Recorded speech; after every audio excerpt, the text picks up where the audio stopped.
Rizky Bilar pengen ketemu saya sama Lesti, ya udah saya atur waktu. Akhirnya ketemu, ya beliau pengen bangun rumah.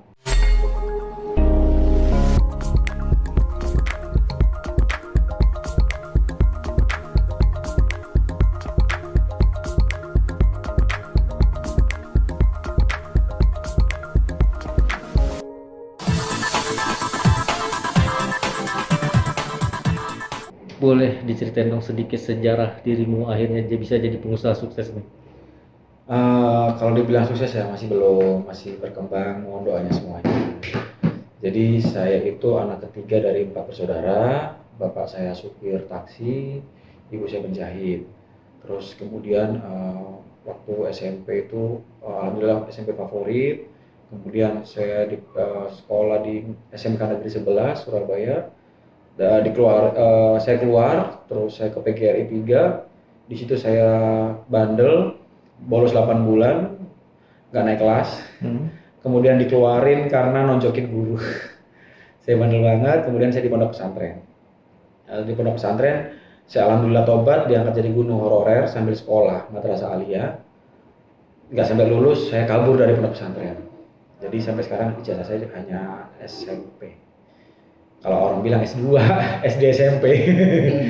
Terus kemudian saya diajak teman untuk jadi kenek di kontraktor di Dinas Sosial Provinsi Jawa Timur Surabaya. Saya jadi kenek, kirim-kirim barang, buat tender-tender, ketemu bos-bosnya, saya bilang, Pak saya ikut dong jadi pembantu nggak apa-apa gitu. Akhirnya saya diangkat jadi pembantu di rumahnya untuk bantu-bantu, ngepel, rumah dan lain-lain. Kemudian saya sering baca-baca kontrak-kontraknya, saya mengajukan diri, Pak saya bisa Pak ngerjain ini gitu. Emang bisa loh, bisa. Saya dites, ketemu kepala dinas, terus untuk lobby-lobby. Ternyata dengan kepolosan saya mungkin waktu itu masih kecil, banyak kepala dinas yang suka sama saya, banyak kasih-kasih atau kabit-kabit yang percaya sama saya, sehingga saya banyak dapat proyek. Ketika gajian pertama saya, itu banyak beberapa orang dinas yang, Pak saya traktir, saya gajian nih, gaji saya sekian, waktu itu cuma 2.200.000. Buat teman-teman aja di sini, saya sudah cukup kok gitu. Dari situ banyak kepala-kepala yang terenyuh, akhirnya maunya saya yang ngerjain tendernya. Jadi bos saya banyak job. Sampai di situ, kemudian saya masih kemana-mana naik angkot. Saya minjem motor bos saya 1 jam. Maklum waktu masih muda ya, jemput pacar. Pulang, alhamdulillah saya dipecat. Terus saya tunjukin bos saya nabung dari duit yang dikasih-kasih. Jadi saya nggak ada hitungan gaji sebenarnya, cuma dikasih-kasih aja sama bos saya. Saya pecat celengan saya depan bos saya, kekumpulan 3 juta sekian. Saya bilang, untung saya ada nabung Pak, terima kasih selama ini. Saya nggak ngejar uangnya, saya ngejar pengalamannya. Terima kasih sudah memberi saya kesempatan, saya nggak dendam. Saya nggak marah, walaupun Bapak ngomongnya kata-kata mutiara hewan lah, kata-katain saya marah-marah. Terus saya keluar, saya ikut sekolah model. Waktu ikut sekolah model, ternyata bosnya bos saya ngontek saya. Bos saya itu CV di salah satu rekanan kontraktor di Dinas Sosial Jawa Timur. Big bosnya itu PT. Nah, ketika orang dinas maunya saya, nyariin saya, big boss PT ini nyari saya. Kamu nggak usah ikut bosmu si A, itu orang baru kemarin sore. Mending ikut aku aja langsung. Gitu. Tak bukain PT. Karena saya loyalitas sama bos saya, sejahat apapun orang sama saya melihat kebaikan. Kalau orang lain 1000 kebaikan akan tertutup oleh 1 kejahatan. Kalau saya enggak. Saya melihat kebalikannya. Jadi walaupun orang jahat 1000 kejahatan kepada saya, dia ada pernah baik, saya tetap menganggap orang itu baik. Jadi saya bilang sama Big Boss PT itu, mohon maaf Pak, sampai detik ini meskipun saya bukan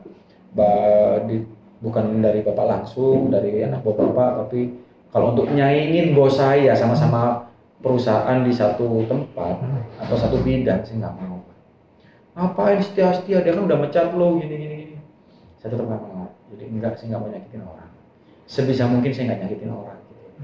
Kemudian saya fokus sekolah model. Saya ikut Ungu cari model video klip Relaksa Bersamamu saat itu. Yang judul Saat Indah Bersamamu itu saya dikirim ke Jakarta, saya jadi figuran.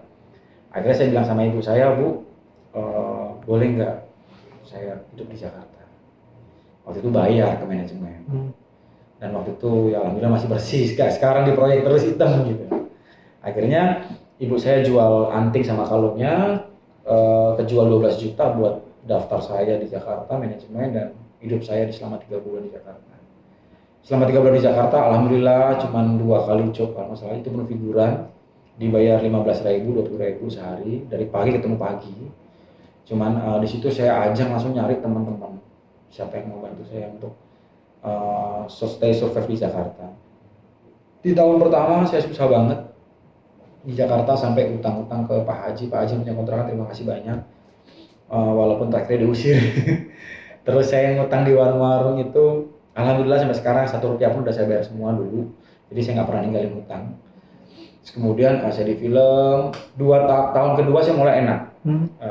Saya udah sering dapat peran besar, terus saya ada penghasilan sendiri. Walaupun kadang-kadang habis cuma dimakan dan bayar kontrakan. Dari tahun kedua mau ke tahun ketiga, saya mikir saya harus kerja ini, masa depanku apa? Karena saya minder dikatain cewek. Aduh, masa depan figuran mah nggak ada di Jakarta, nggak jelas, nggak punya kontrakan. Semua cewek-cewek jauhin saya jadi drop. Akhirnya saya berpikir udahlah, nggak perlu aku ganteng keren, nggak perlu jadi artis, nggak perlu jadi gimana-gimana. Yang jelas aku nyari duit aja. Aku pengen ngerasain gimana susahnya mencari uang yang halal dan mengeluarkan keringat. Akhirnya saya jadi kru, apa aja serabutan, jadi PU, bantu umum di salah satu produksi, perusahaan produksi PH gitu. Kemudian saya jadi unit, terus kemudian saya sambil nyari teman-teman, saya jadi agensi figuran. Agensi figuran, saya bisa beli mobil, beli tanah, udah mulai enak, kena cewek. Jadi saya disarankan sama orang tuanya untuk punya rumah, usaha dan mobil baru boleh dinikahin anaknya. Ketika udah semua punya, pacar saya justru yang selingkuh. Terus orang tuanya dapat, anaknya hilang gitu. Akhirnya saya drop, saya judi. Judi bola, togel setiap hari, sampai sehari itu mencapai angka 40 jutaan sehari. Menang ya buat pesta, di satu kontrakan sama teman-teman buat makan-makan enak. Kalau kalah jual-jual.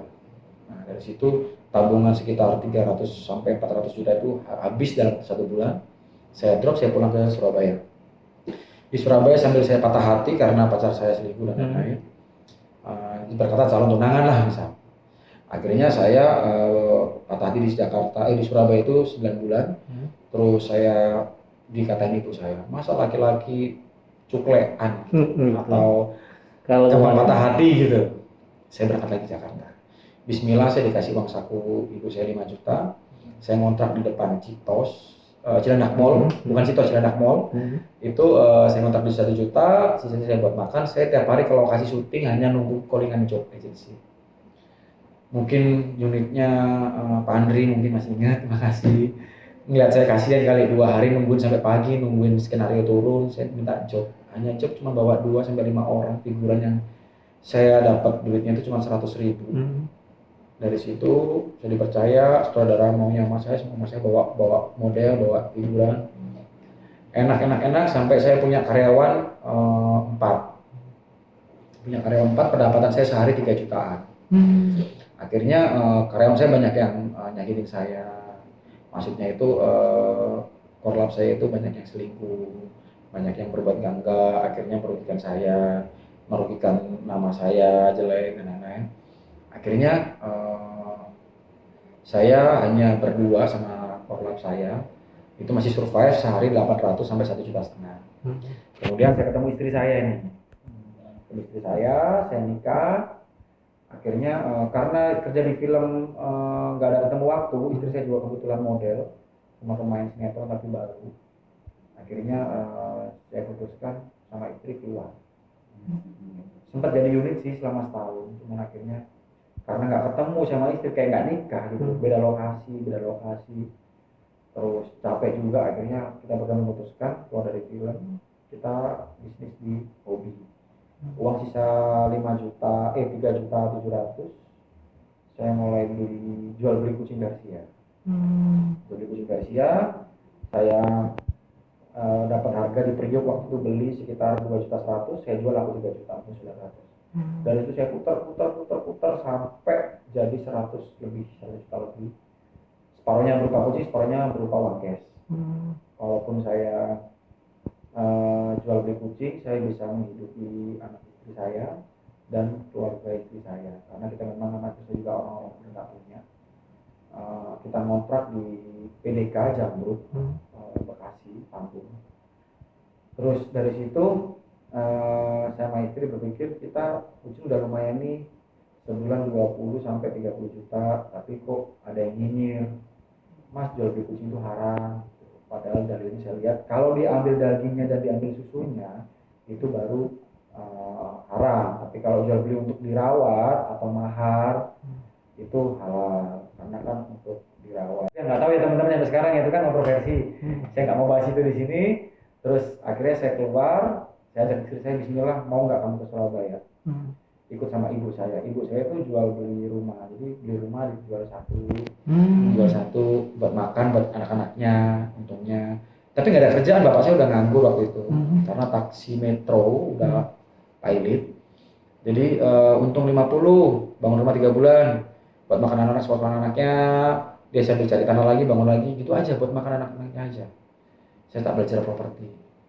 Akhirnya istri saya alhamdulillah pertama nggak mau, akhirnya mau, karena saya bilang kalau kamu nggak mau ya kita cerai. Aku sebagai kepala rumah tangga, aku akan menjamin kehidupan kamu sama anak-anak, please percaya sama saya. Dia bilang, kita kan di sana nggak ada rumah, nggak ada ini, nggak ada, udahlah, Bismillah. Akhirnya datang ke Surabaya, saya hidup di rumah orang tua saya yang jelek, ukuran 60 meter. Saya di kamar 3 meter kali 3 meter sama anak saya 2. Sama istri saya belajar tiap hari, belajar surat, terus belajar marketingan. Waktu itu zamannya toko bagus, OLX saya lihat. Akhirnya saya nyari peluang yang mana yang murah banget, saya beli, saya jual murah, tetap ada untung gitu. Akhirnya saya dapat kesempatan, saya jaga di lokasi tanah kafling, ada tetangga bilang di situ, Mas tanahku beliin po atau kerjasama deh karena tanahku nggak ada jalannya. Lah gimana Pak kalau nggak ada jalannya mau dikembangin? Ada tanah jalan depan, dia juga besar, di depan itu 1.800 meter, yang belakang 3.500. Cuma yang depan ini musuh bebuyutan saya, karena bapak saya sama bapaknya dia santet-santetan sampai meninggal gitu. Pokoknya musuh bebuyutan lah. Yaudah Pak, datang ke pemiliknya. Kita coba, saya dalam hati saya coba damaikan. Datang, saya diusir tuh. Enggak, udah laku, udah dibeli pabrik Jepang. Bener-bener diusir saya, lillahi ta'ala.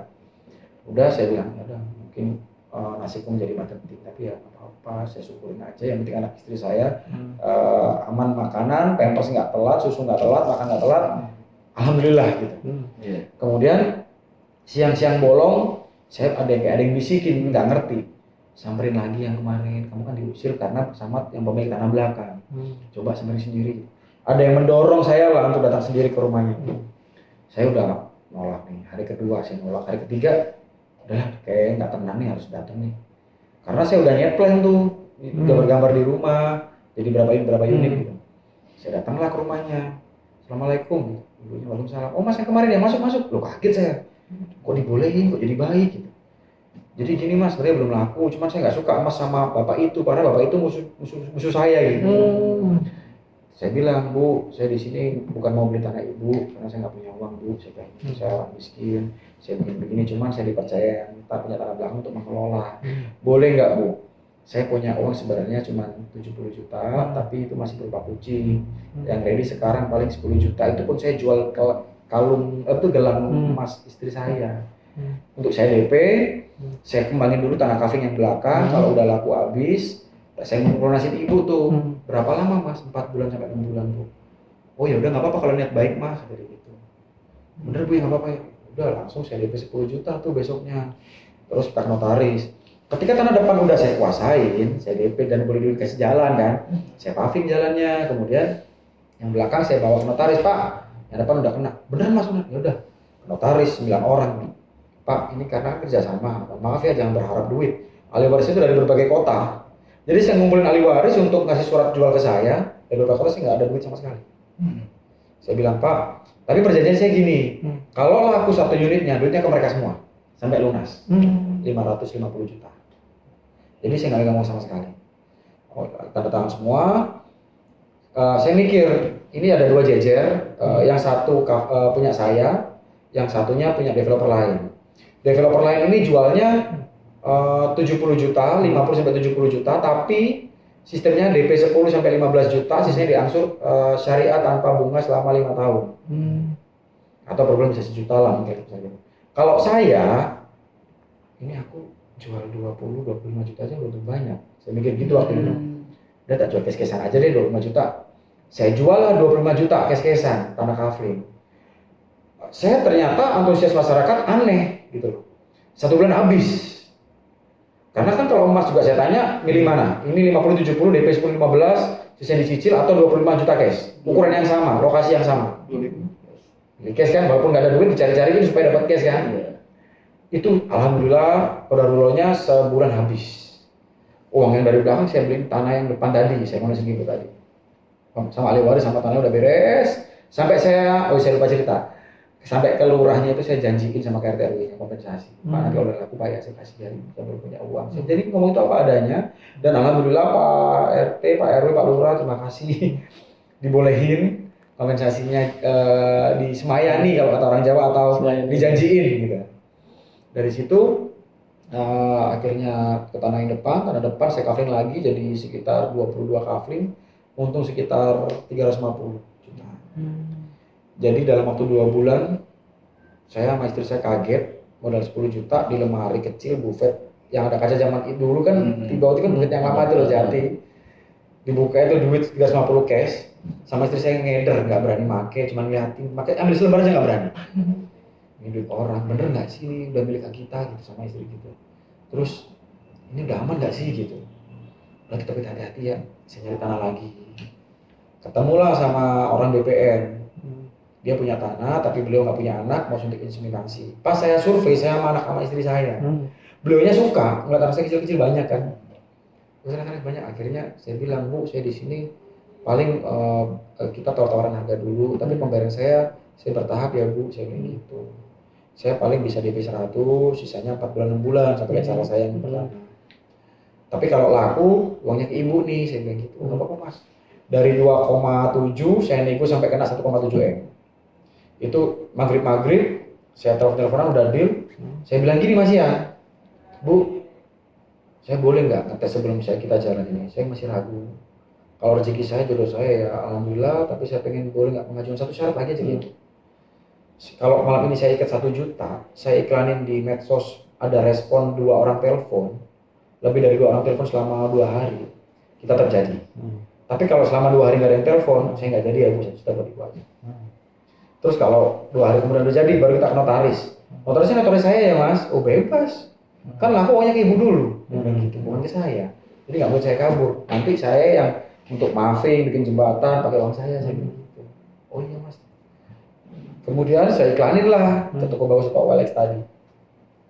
Saya iklanin dalam semalam di telepon 8 orang lebih. Karena banyak yang ternyata nyari tanah di situ, nggak ada tahu pemiliknya siapa di tanah. Akhirnya saya telepon, Mbak, Bu, udah jadi nih kayaknya nih. 2 minggu lagi ya ke notaris saya bayar 100 juta untuk surat kuasa jual. Tapi boleh nggak?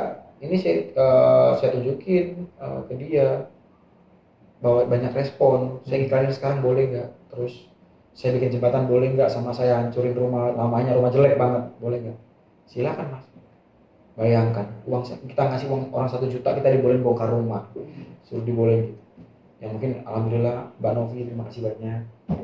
Itu namanya Mbak Novi. Karena gara-gara beliau saya untung 1 M lebih. Akhirnya saya bikin jembatan, saya urubin rumahnya, 2 bulan habis. Tapi dalam seminggu pertama itu laku 12 unit. Yang janjinya saya ngasih 100, saya jadi di notaris ngasih 1,2 M. Karena kan laku ke dia, saya ngiklanin, Bu nanti proses sama pemilik langsung ya gitu. Terus akhirnya laku 12, total duitnya 1,2 M berapa gitu. Tak kasih dia semua. Itu saya nggak ngomong sama sekali. Jadi cuma modal 1 juta. Ternyata saya sisa sekitar 15 kafling. 15 kafling, saya untung sekitar 1,3 M 50. Sisa kafling itu? Total semua, udah habis. Tapi ada kejadian, pasti kan dalam perjalanan nggak mulus ya. Uang saya itu dibawa kabur sama karyawan saya, 650 juta. Saya cuma berpikir, oh nggak apa-apa lah, asalnya orang nggak punya, ya nggak punya gitu loh. sama istri saya sebel karena istri saya tuduh, kok duit hilang kamu yang ngambil ya? Enggak, karena zaman dulu kan orang ngasih uang cash pak, jarang transfer zaman dulu. 6 tahun yang lalu tuh orang jarang transfer, pasti cash, apalagi di desa kan, di Sidoarjo.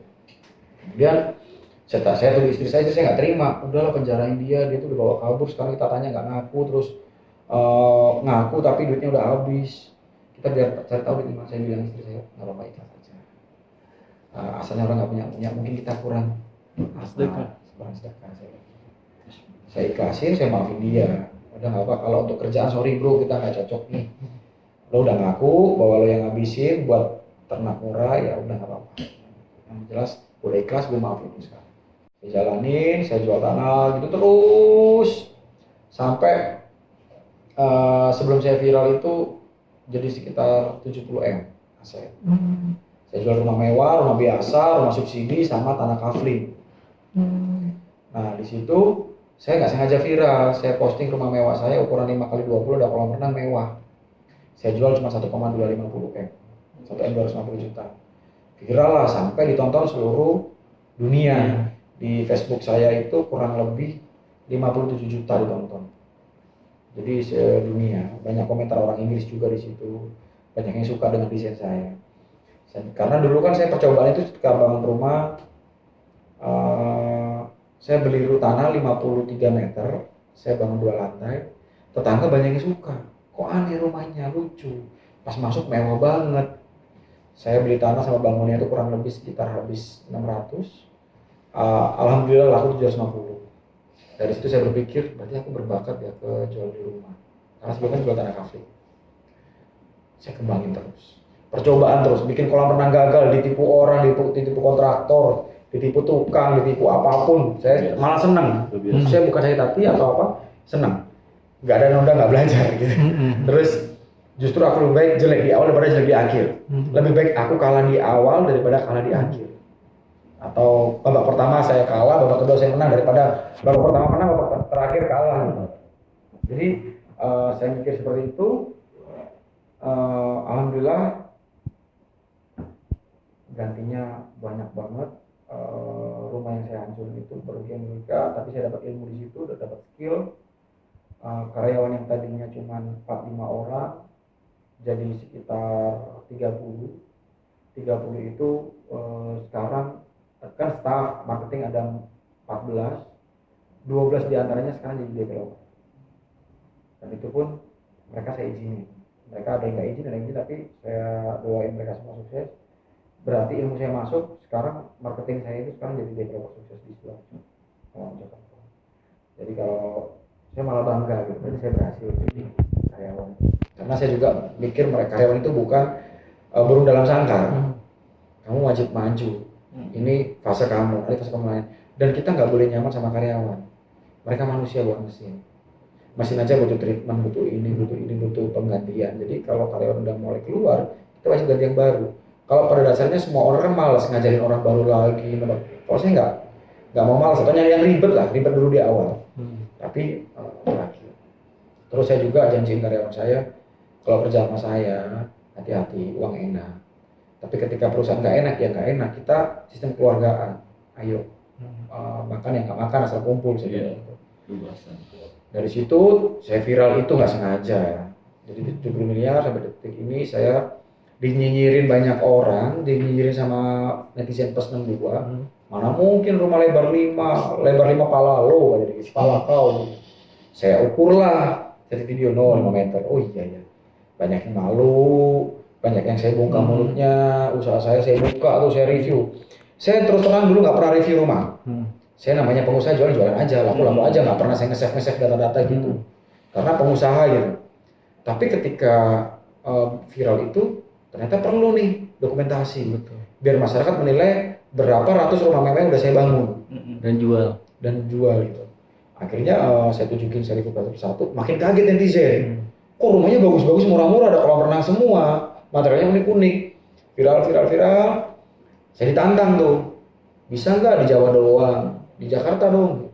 Oh siap, saya buktiin skill saya berusaha. Saya buka di Jakarta. Sampai detik ini singkat aja ya. Iya. Cabang saya nggak ada, saya cuma ketemu satu kontraktor yang satu visi misi 1 orang, nambah 2 orang, sekarang jadi 650 kantor cabang se-Indonesia. Dan alhamdulillah juga masyarakat yang biasanya nggak percaya orang jadi percaya PT Masivindo karena pembayaran hard cash atau cash di depan, full payment. Tapi sampai detik ini ada 1.600 proyek dalam waktu 6 bulan ini, satu pun nggak ada masalah. Semua puas insya Allah.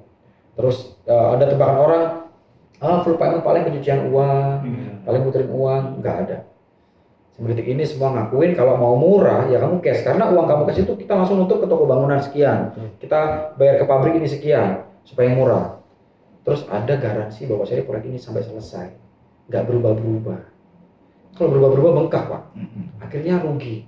Yang dimana PT Masivindo itu hadir di tengah-tengah masyarakat. Dulu klien sama kontraktor kan bersinggungan terus. Yang kontraktor takut kliennya nggak bisa melunasi, dia udah bayar pekerja banyak, utang karyawan. Yang klien juga demikian sebaliknya, takut kalau kontraktornya kabur, speknya nggak sesuai, ambruk atau apa gitu. PT Masivindo hadir di tengah-tengah itu. Kita mengamankan berbagai pihak, tapi plusnya bukan franchise, tapi PT Masivindo mengajari seluruh kontraktor untuk menanamkan ke alam bawah sadar pikiran mereka untuk sedikit asal banyak dan bersyukur ada kerjaan. Terbukti toh masa pandemi semua kontraktor satu pun ada job, nganggur, karyawan kamu hilang, semua hilang, utangmu banyak, dan saya ajarin nggak harus punya utang ke bank atau ke investor. Saya haramkan perusahaan saya utang-utang ke orang. Sampai kita beli material aja kes-kesan. Sampai detik ini nggak ada satupun isu yang PT Masivindo nggak bisa bayar toko bangunan, nggak ada. Karena kita terminal langsung. Klien udah MOU transfer, kita langsung transfer 30% ke pelaksanaan. Itu pun kita udah tes, dan kita udah ajarin, dan kita udah panggil ke pusat. Kayak gini loh cara kerjaku. Ini loh, ini standar seperti ini. Jadi nggak hanya ngomong doang. Terus saya juga jemput bola, saya juga kerja Jakarta, Surabaya. Sampai terbentuk banyak, baru kemarin nambah lagi sekitar 150 cabang baru. Jadi kontraktor top masih di bawah PT Masivindo. Dan PT Masivindo seperti kayak Gojeknya atau Shopee-nya kontraktor. Ada jaminan di sini, seperti itu. Dan langsung saya mikir, gila ya, rekeningku yang biasa cuma 10-50 miliar bisa ratusan miliar gitu. Dan ini mau ke angka yang lebih besar gitu loh. Alangkah mubazirnya saya kalau saya terlalu serakah, sebagian saya sedekahin. Kalau orang sedekah 2,5%, kalau bisa saya 50%, 50%. Bagi saya berbuat baik gak ada patok dan ukuran standar, gak ada. Berbuat baik aja, tulus. Jadi kenapa saya giveaway setiap hari Jumat itu di atas 100 juta, sampai detik ini alhamdulillah gak pernah putus. Terus giveaway dadakan juga ratusan juta, gak pernah putus. Dan saya real, gak ada syarat follow saya, follow ini, follow itu, gak ada. Kalau bisa malah nggak usah follow saya, justru ribet bagi saya, nanti akan saya diminta-mintain. Akhirnya bermunculan kontroversi. Orang jadi kayak pengemis lah apa-apa. Tapi setiap live akhirnya saya lebih baik, lebih better. Dibimbing dan diajari netizen juga. Contoh ada netizen tegur saya bilang, lihat nih guys rumahku murah gini. Saya ditegur sama netizen, Mas Aswin jangan gitu captionnya, coba ngomong gini. Pagi teman-temanku, ini loh rumah yang aku bangun dengan dana sekian, menurut teman-teman gimana, murah apa mahal? Dari situ saya kena, iya bahasa saya salah. Jadi saya pintar karena masyarakat. Betul. Saya dapat kerjaan dari masyarakat. Saya besar karena masyarakat. Betapa licik dan jahatnya saya kalau saya tidak memberikan imbal balik kepada masyarakat. Jadi 50%, 90% penghasilan saya kasih ke masyarakat semua full. Dan saya nggak minta feedback. Kalau orang tulus, orang pacaran, ada maunya nih, itu bukan cinta, bukan saya. Tapi kalau orang tulus aja, lo mau bohongin gue, mau lo nipu gue, pas live lo pura-pura miskin, pura-pura drama, nggak masalah, itu urusan sama Tuhan. Urusan sama gue cuma gue kasih, gue bantu, selesai. Tulus, namanya orang tulus, ikhlas. Sacrifice lah, pengorbanan diri saya kepada masyarakat Indonesia. Sampai detik ini alhamdulillah konsisten. Saya kadang-kadang bilang ke netizen, saya lagi sakit nih, tapi saya insya Allah saya giveaway. Teman-teman saya masih detik ini, saya masih kerja. Saya di proyek ini loh saya, nggak ada satupun pencitraan. Dan sampai detik ini nggak ada yang bisa buktikan saya hoax, saya pansos. Kalaupun pansos, saya bisa sewa semua artis sekarang di Indonesia untuk naikin nama saya, tapi saya nggak mau. Saya diundang Crazy Rich, saya nggak mau. Dan saya sampai dijadiin ketua, gitu-gitu saya nggak mau. Terus saya diajak ke politik, saya nggak mau. Mohon maaf, saya bukan orang politik, saya lulusan SMP. Yang saya dimana berpikir kalau nanti tua saya cuma pengen hidup di gunung sama istri saya sama anak saya, Kalau anak saya udah besar nggak apa-apa, saya berdoa sama istri saya, melihara ayam, udah itu aja. Saya nyari nyamannya sama berbuat baik, beribadah. Nah, itu tujuan saya yang pertama. Terus di sini-sini kok banyak konten-konten ya, mungkin teman-teman tahu yang memamerkan murah lah, ini itulah. Pokoknya saya nggak mau nyebut namanya, kalian tahu sendiri. Terus banyak yang terkenal lewat jalur hujatan, jalur pamer. Sebenarnya gini teman-teman, halo, mungkin kalian nonton ini ya, jadi tak kasih tahu. Jalan depan kalian itu ada 5 atau ada banyak. Yang kalian pilih ini ya ini, kalian terima konsekuensinya. Jangan ini buat dibikin trik marketing. Semua yang pakai trik gak akan bertahan lama, percaya saya. Trik marketing supaya naikin nama aku, tapi akhirnya dibikin orang awalnya benci banget sampai dendam. Kan beda tipis sama cinta. Kita tuh pilih yang baik-baik, nanti jadi cinta, Jangan. Tetap aja kalian memonopol. Akibat digital kan sekarang semakin besar. Omongan, tingkah laku, apa yang kita keluarkan itu dinilai banyak orang. Dan apa yang kalian tangkap berbeda dengan penangkapan, karena setiap orang penangkapannya berbeda-beda. Jadi yang saya bisa tekankan untuk influencer, kemarin saya bilang di wartawan yang lain, influencer saya masyarakat, bukan influencer artis. Karena saya giveaway ke masyarakat, ya ini membantu saya. Nggak ada lo, gue nggak makan nih gitu masyarakat. Gitu. Gue mulai dari buat beli susu waktu kecil, beli mainan udah sering, terus buat sekolah, SD pernah, SMP pernah, SMA buat kuliah, giveaway laptop, giveaway motor, giveaway sepeda ontel, terus sampai giveaway tunangan, terus giveaway pernikahan, giveaway periksa kehamilan, giveaway lahiran, giveaway sakit. Jadi semua elemen-elemen kehidupan udah pernah saya bantu. Kalau teman-teman pengen lihat Instagram saya, lihat, nggak usah follow, nggak apa-apa. Dan saya membantu ngajarin masyarakat itu kalau berbuat baik itu yang ikhlas, lillahi ta'ala, tulus. Nggak usah berharap. Kalau orang ngajarin Tuhan tuh tahu kita bakil, nggak apa-apa, kita minta aja. Kamu aja sama manusia nggak bisa tulus, sama Tuhan juga nggak bisa tulus. Terus tulusmu bisanya sama siapa gitu? Sama dirimu sendiri nggak bisa tulus, berarti lo bertopeng banyak, bermuka banyak gitu loh. Kamu sama dirimu sendiri nggak tulus, sama orang tua nggak tulus, sama orang-orang nggak tulus, sama pacar nggak tulus, sama istri nggak tulus, sama suami nggak tulus, sama Tuhan nggak tulus. Saya lebih mengajarkan ilmu ketulusan, ilmu keikhlasan. Percayalah, sampai detik ini tuh saya nggak pernah menemui orang yang suka meribahkan uang, denda, atau orang yang berbuat jahat, hanya pamer dan lain-lain. Hidupnya nggak pernah tenang. Coba, saya pengen tahu ngobrol sama saya sini. Hidupnya nggak tenang. Nah, kalian kalau mau tahu Instagram saya itu memberikan ilmu yang dimana ilmu yang apa adanya, ilmu ikhlas, ilmu ketulusan, real, no setting-setting, nggak ada yang aneh-aneh dan nggak ada yang saya kenal. Orang mau masukin, Pak ini dong masukin kasih giveaway, nggak bisa pengajuan, walaupun saudara sendiri. Ibu saya, ini lokasi, tak kasih aja, tapi nggak boleh ikut giveaway. Saya melarang teman, keluarga, karyawan itu sendiri nggak boleh, harus orang tua. Karena saya membantu ke tangan sekitar udah sampai bosen-bosen, tapi nggak berkembang. Berarti kamu udah mental-mental gitu. Akhirnya saya suruh kalau mau dapat giveaway, belajar terus ke aku. Sampai ada giveaway dadakan ya ikut aja. Karena tujuan utama saya menanamkan rasa keikhlasan, ketulusan, kebaikan. Ketika saya viral, akhirnya viral yang kedua kalinya karena giveaway ratusan juta tanpa syarat. Itu cuma saya undang. Saya tanya netizen dikasih berapa nih, 10 juta, sampai ada yang kasih 100 juta, saya kasih 100 juta. Langsung detik itu juga. Dan live langsung. Dan di situ banyak orang nangis, orang sebel, orang gembira, semua ilmunya dapat karena sekali giveaway bisa 20 sampai 30 orang. Yang pernah dapat nggak boleh ikut lagi. Karena apa? Saya ingin mengajarkan teman-teman jangan serakah. Kasih kesempatan ke saudara-saudara kita yang lain biar merasakan dapat uang dari saya. Dari situ saya disebut papa online, suami online gitu. Padahal saya nggak berharap. Istri saya pun sebenarnya kalau ditanya jujur, pengen saya yang dulu, pengen sekarang, pengen saya yang dulu. Karena waktu lebih banyak buat keluarga. Terus sekarang saya. Nah kalau sekarang, alhamdulillah masih ingin berbuat baik. Istri saya ngizinin juga. Istri saya bilang nggak apa-apa, nanti kan ada masanya saya pensiun. Akhirnya saya berpikir, karena tujuan saya itu, saya harus jadi bosnya para bos-bos, jadi banknya para bank-bank. Jadi level teratas gitu. Tugasku berat nih, oke. Aku punya uang 100 miliar, oke, tambah dari misalnya sini, tak puterin. Jadi saya ngobrol-ngobrol perusahaan-perusahaan, dapat masjid, dapat untung, terus ngalir, deres.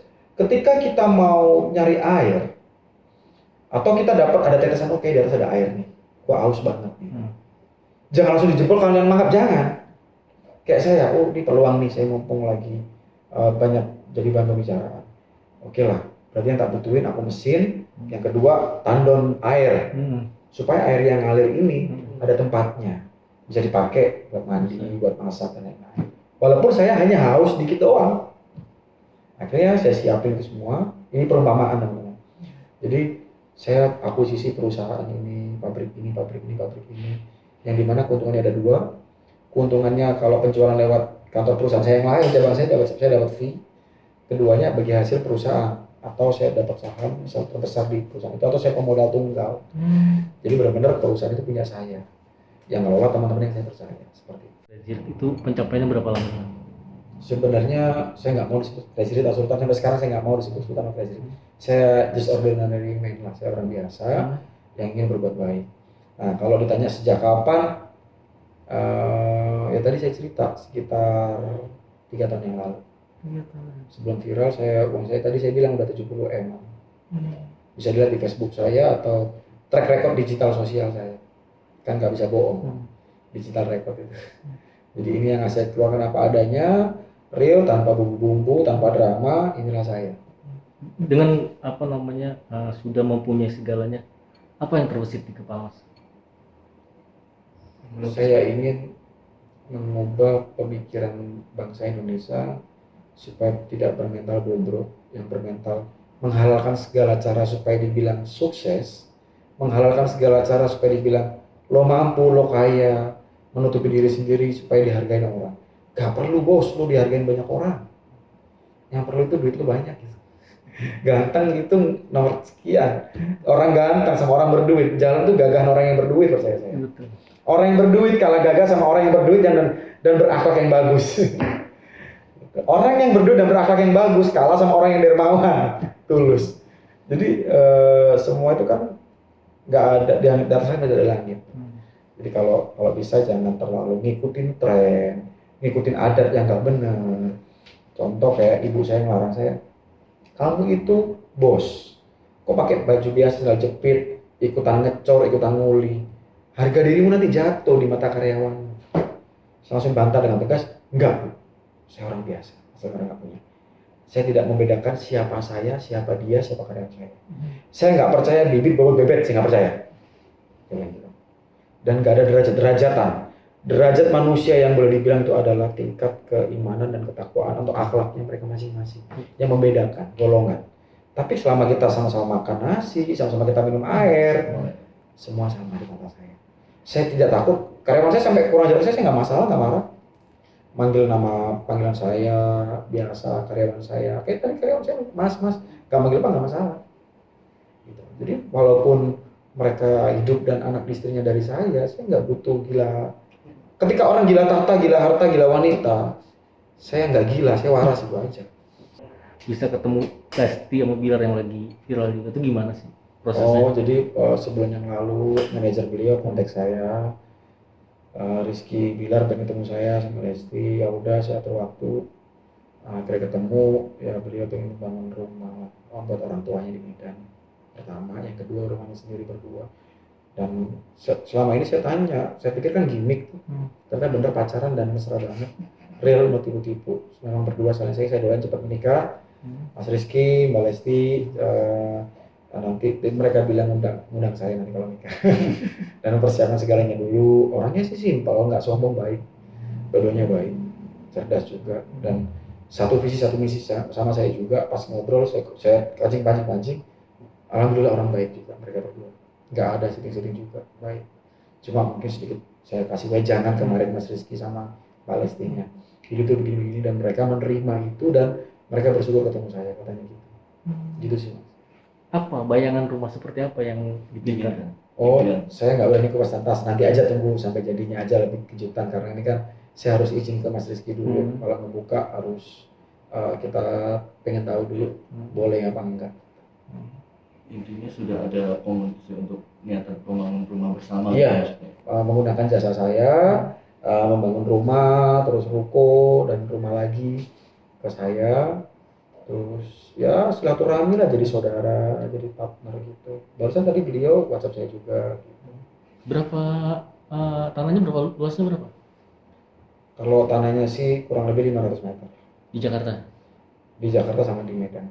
Ada dua. Untuk rumah pribadi atau kantor atau rumah apa ini juga? Rumah pribadi sama tempat usaha tadi saya bilang. 2 rumah pribadi, 1 tempat usaha. Kayak Itu gitu. berapa lantai? Kurang lebih ya 2,5 lantai, 3 lantai. 3 lantai. Mas biasanya budget untuk bikin rumah itu berapa sih mas dari mas? Kalau kita bicara budget rumah sih sebenarnya menyesuaikan ya. Nah, sampai sekarang saya terkenal termurah, bisa dibandingin atau diadu sama kontraktor lain karena kita menggunakan sistem borong. Borong itu bukan borong kerja, borong tenaga enggak, kita borong bahannya supaya dapat murah. Makanya saya beli pabrik, saya borong pabriknya gitu. Yang kedua, saya melatih tim saya untuk supaya loyalitasnya bagus di perusahaan. Walaupun tukang kuliah aja saya kasih kontrak karyawan tetap. Jadi mereka ada jaminan kesehatan, ada reward sama punishment dari perusahaan.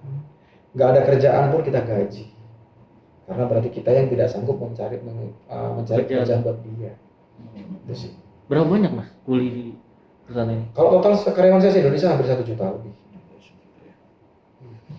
Kira-kira kalau biasanya kan kita kayak resti dan dia kan mau menuju pernikahannya, maksudnya keluarga baru. Ada nggak permintaan khusus rumah dia seperti apa? Biasanya kan ada tuh aku rekomen ini, aku rekomen Ada, ini. jadi beliaunya memang sukanya yang minimalis modern, ya sama selera anak muda lah.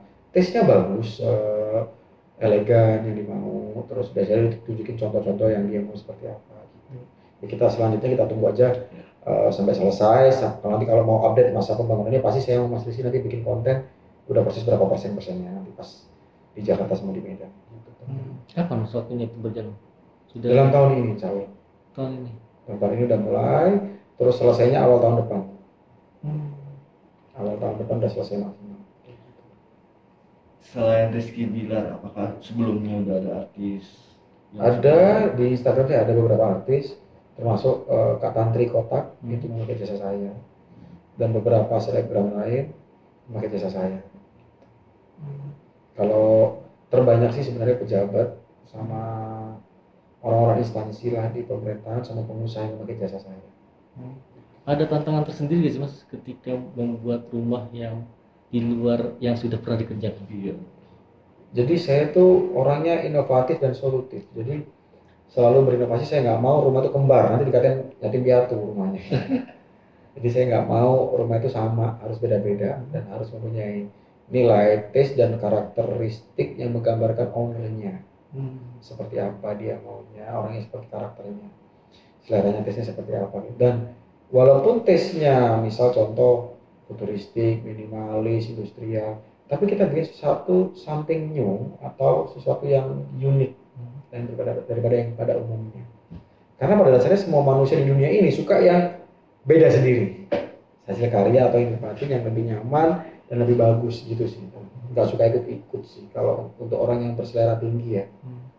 Artinya rumah itu mencerminkan yang pemilik ya? Iya biasanya. Jangan sok. Pasti image seseorang ketika melihat rumah, oh rumah itu begini berarti orangnya sukanya gini. Oh dia tipenya begini, oh dia tanya begini. Ketahuan.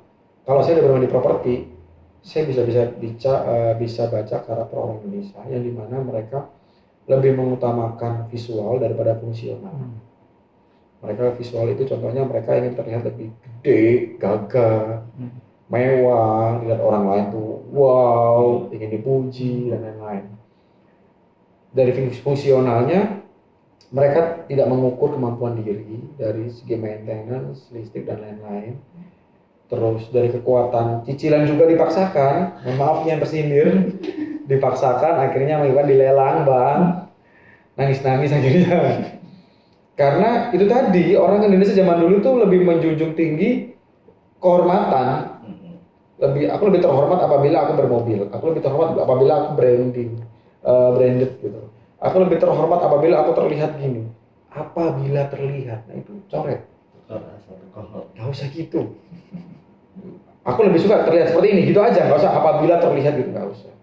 Aku begini loh. Jadi gak usah ingin dilihat mewah. Bagus sekarang contoh. Masuk manusia normal nih. Lebih senang wanita sama-sama kaya nih. Satu dia kayaknya buat masyarakat, satunya dia pamer nih. Tasnya seharga 1 M. Ini bisa mana? 1 M-nya dia dibuat orang lain nih. Kalau sampean suka sama yang pamer, sampean sakit. Sakit. Mentalnya udah sakit, bobrok. Udah dimasukin, disusup-susupin itu. Padahal itu ilmu marketing, ilmu endorse. Supaya kalau kaya lo ngejar ini, lo beli ini. Mereka nanam bibit supaya lo jangan lupa beli ini ya, cita-cita lo ini. Gak penting, tanamkan cita-cita gue ingin berbuat baik, ingin bersedekah, ingin menyenangkan banyak orang, pertama keluarga, orang tua dan lain-lain. Itu yang benar. Sekarang beli makan, kemarin malah konten yang lucu kan, nasi goreng 400 juta cek, terus makan emas-emas gini, apa itu? Saudara banyak yang belum makan loh, kasihan. Walaupun nggak usah bicara orang pribumi deh, orang rasmu aja lo banyak yang kelaparan gitu. Ngapain gitu? Walaupun itu hanya konten. Seenggaknya kan nggak semua orang menerima. Kalau orang cerdas sih tahu itu konten. Tapi kalau orang yang maaf, yang kurang dalam berpikir, pasti ya Allah gue lapar nih begini, akhirnya nyinyir, kalian diserbu, kalian nggak terima, klarifikasi, aduh, nggak capek apa berdrama terus dalam hidup. Hidup yang real aja guys. Saya pengen tahu nih, Mas itu umurnya berapa dan Mas jadi inspirasi kaum muda kayaknya. Saya berumur 32 tahun. Saya viral kemarin 31, baru Januari ini 32. Saya lahir di Surabaya 7 Januari 1989. Anak ketiga dari 4 bersaudara. Bapak saya supir, ibu saya penjahit. Bapak saya asli Malang, ibu saya asli Surabaya. Dan saya lama merantau di Jakarta 11 tahun. Dan kalau dibilang saya menginspirasi, ya terima kasih, tapi saya belum merasa nyaman di level itu karena saya masih belum merasa pantas, saya masih banyak dosanya, banyak kelakuan saya yang nggak baik untuk ditiru. Contoh saya masih ngerokok, jadi bukan inspiratif. Terus walaupun Kementerian Keuangan pernah undang saya menjadi pembicara narasumber di Entrepreneur in Limitation pas Corona kemarin, saya dapat sertifikat dari Kemenkeu. Itu saya dikasih fee 7 juta sama negara, saya giveaway ke masyarakat, saya tambahin total 22 juta. Jadi saya tambah 15 juta. Malam itu juga. Malam itu saya setelah paginya saya live sama Kemenkeu, terus saya dikasih fee 7 juta, langsung malamnya saya giveaway buat masyarakat. Ini hasil saya dapat dari Kementerian Keuangan buat masyarakat, saya tambah 15 juta. Jadi ini juga saya kerja sebagian separuhnya hasil buat masyarakat. Buat apa memperkaya diri?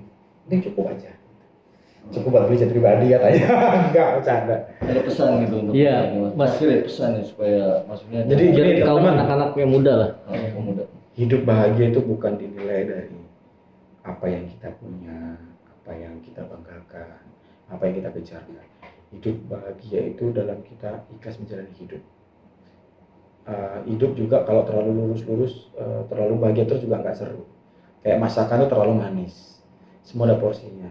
Jadi kalau ada masalah kita di bawah, di atas, kita mengalami masalah, kita senang, yaitu rahasia hidup yang harus kita jalani. Itu yang harus kita cicipin, mau nggak mau. Nggak mungkin seluruh manusia di dunia ini dari awal sampai akhir merasakan kebahagiaan terus nggak pernah nangis, nggak mungkin. Baru lahir aja nangis. Gitu. Nggak mungkin juga nangis terus, pasti pernah diam, pernah senyum. Bayi aja kadang-kadang kalau mau tidur senyum. Nah, jadi pesan saya, please jangan jadi orang lain, jadi diri sendiri. Yang kalian harus pede, yakin kalian bisa mengejar itu dengan cara yang halal, cara yang baik. Jangan menghalalkan segala cara. Terus jangan ikut-ikutan pengen jadi konten kreator, YouTuber, cita-cita enggak. Apa aja. Kalau bisa jangan ada passion. Passionku sini enggak ada. Jadi manusia yang sukses itu harus serba bisa. Kita dituntut di dunia ini harus serba bisa. Kita bisa merangkak, bisa makan, bisa mandi, bisa apa. Waktu kecil kita udah dididik dari bayi sampai gede, kita wajib serba bisa. Jadi kalian harus serba bisa. Jangan gue bisanya cuma ngomong, bisa jalan. Nah, kayak gitu. Jadi jangan, wajib semua serba bisa. Jadi itu pesan saya. Saya tutup ya, terima kasih. Wassalamualaikum warahmatullahi wabarakatuh.